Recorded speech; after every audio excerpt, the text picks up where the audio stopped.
I'll let you in on a little inside baseball. Typically, whenever I do these videos and you sit here and you see that, I stutter or I stumble over some words, a lot of times it's because I do these in one take. I mean, with everything else going on in my life, typically by the time I'm sitting down ready to get the camera out and record everything, I'm like, let's just get it done. I've written my sermon, I've done everything else, just want to move on with my week.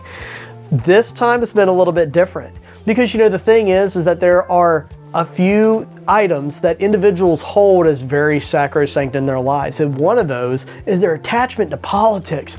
Our world today is just something that is obsessed with the idea of having an opinion on each and every single little thing. And because people are so sensitive about this, I have literally recorded this message 7 times now because it's just so hard to get into the nuances of why it is that we're so obsessed. I think most of us have our assumptions. Like we kind of know. I mean, there's this idea of the 24/7 news cycle that is just constantly bombarding us with issue after issue after issue.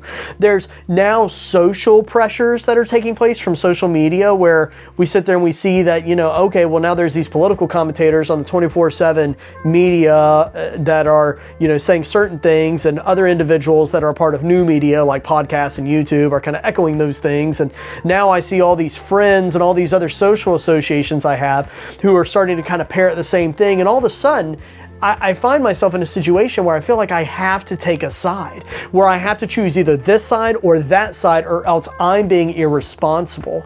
And whenever something like this happens, especially something like this that causes so much discord in our society, I catch myself just saying, what does the Bible say is important?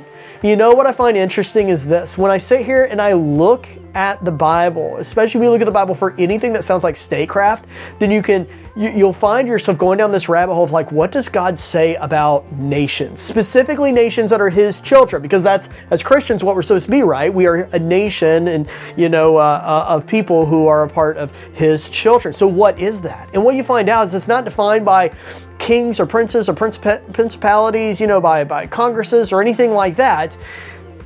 A nation, in godly terms, in biblical terms, is defined as the relationship of the covenant that God has with His people. So back all the way back, and you'll read this, back all the way back to when God gave His covenant to Abraham, that your descendants will be as more numerous than the stars. When He says that, the words that are used in there very deliberately is that I will make you a father of many nations. So all of a sudden you start seeing that this idea of nationhood, actually the genesis of it is coming out of this idea of the covenant that God has set up with His people. And I think that that's really, really important, because as Christians, we should sit here and look at our involvement in kind of national affairs, of political affairs, of social affairs, within the proper context that we are citizens. Yes, sure, maybe legally, maybe on a worldly level of a nation, but more importantly, we are a part of God's nation. We are a part of God's chosen family. The way Paul words it is, we have been grafted in to this nation. And as a part of that, the thing that defines us is not our social, issues, stances, and our political causes and things like that. What defines us is the fact that we have a relationship with Jesus Christ. And if that is the thing that defines us, not all of our politics and everything, then it begs the question, why would I ever waste any energy in causing a wall to be built up between me and another individual on the basis of a political or a social issue? If I'm permitting that to happen, then what does that say about what I am permitting to have dominion over my own life?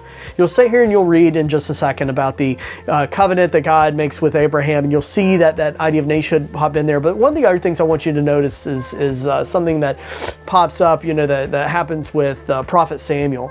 Because Samuel is being asked by the nation of Israel, who has no king. They have no political leader as such. And they're being asked, we want a king. We want a government. All of a sudden, these people kind of want to get involved in the same kind of political apparatus that everybody else has. And what you can see is God permits it, but God is not happy with it. God instead looks at it, and there's this very strong idea that you do not need a king because I am your king.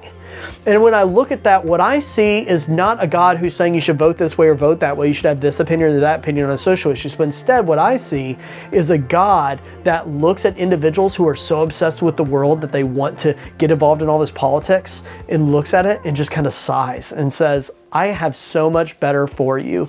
You don't need this.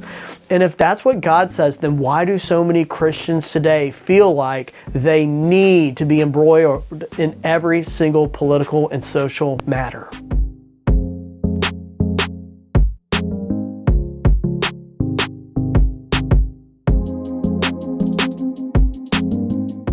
For a long time, I have actually been a proponent of basically saying that the best thing individuals can do when they start looking and saying like, well, how should I vote? And what should I see as the intersection between my political ideals and or my social stances and my faith? You know, how should that stuff interplay?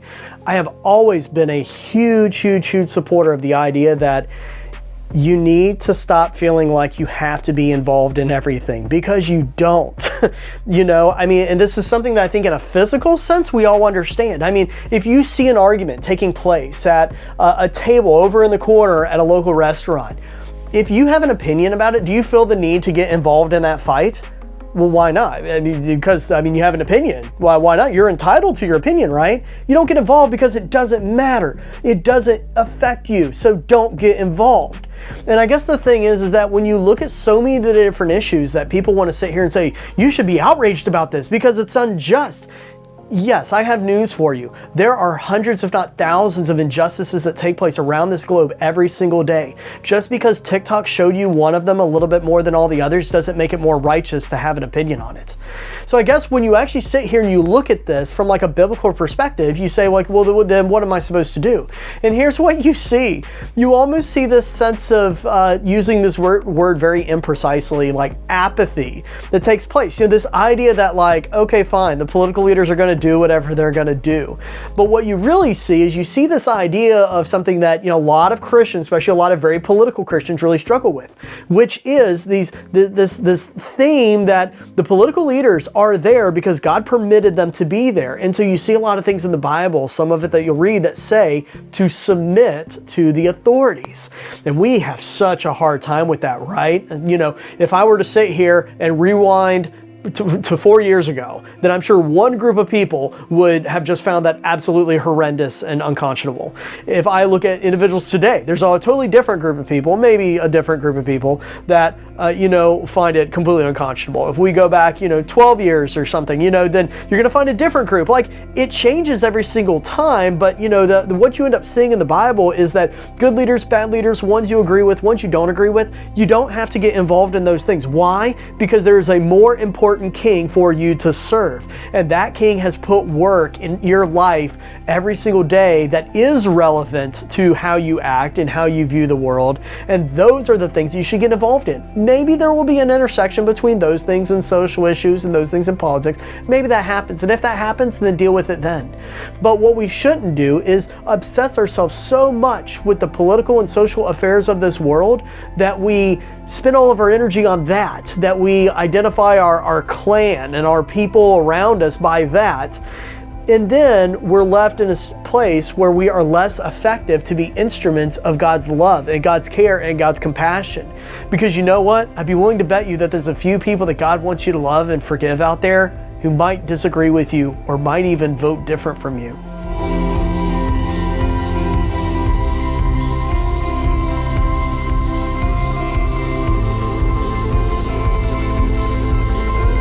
In Matthew 22, we see this famous interaction where individuals are trying to trap Jesus, and they ask him and say, well, we're supposed to pay taxes to Caesar. What do you say to this? Is this lawful? Is it good? And where Jesus says, give unto Caesar what is Caesar's and give unto God what is God's. Now, I want you to think about that for just 1 second. Christ has dominion over all things. He has dominion over the entire earth. So when he says, give unto Caesar what is Caesar's, is he really trying to say that there's political stuff over there and you should just leave that over there, and then there's godly stuff over here and you should just do that? Is it really, acknowledging that maybe there's an area he doesn't have dominion over? Well, of course not. Christ has dominion over all things. And so what that means is that when he is responding and saying, give to Caesar's what is Caesar's, it's tantamount to saying that right there is something that I have permitted somebody to deal with. So go let them go do them, and you go do what I am calling you to do. You do the work that God has spoken to you, and concern yourself more with that, and don't let the two be a conflict with one another. I think that there's something in there that really is profound, and something that a lot of people seem to kind of mess up a little bit, because they, once again, kind of get trapped in that idea that I have to be involved. I have to have some political view of the world. And so if I read this story, I have to sit here and read it in some way that fits my mold of how I interpret society today. But what you see in here is, once again, that idea of almost dismissal of political matters, looking at them and saying it shouldn't matter. Go do what you're supposed to do. Live in peace, live in harmony, so that you can be more effective at what God has called you to do, so that you can give to God what is God's. Because if you turn around and you make it a huge issue that, I have this political view, I don't like this leader, I don't like that leader, then what you may in fact be doing is you may be making it harder for you to give to God what God has asked of you. That work that God has asked you to do, or that charity God has asked you to do, or that discipleship God has asked you to do with somebody who might not agree with you politically. These are all these different ways that, we make life way more complicated than it really needs to be. And so if there's one thing I could urge you, and I know it's hard. That's why some of this has run a little longer and why I've had to redo this lesson so many times. But if there's one thing I could urge you of, it's this. Just because everybody tells you have to care about something doesn't mean you do. God is God and they are not. And so as you sit here and you evaluate in your own life who you worship, what you worship, then sit here and be honest about it. And maybe identify things that attempt to rival who God is in your life. And ensure that those things do not, through our own negligence and our own tendency to succumb to the effects of this world, ensure that those things do not actually become your idol, because God is so much bigger. And a life that is obsessed with the idea of love and compassion and fulfilling God's promise is going to be so much more rewarding than anything that any political issue or social victory can afford you. That's the lesson that I have for you today. I hope you're able to get something out of it. Until we can meet again, God bless.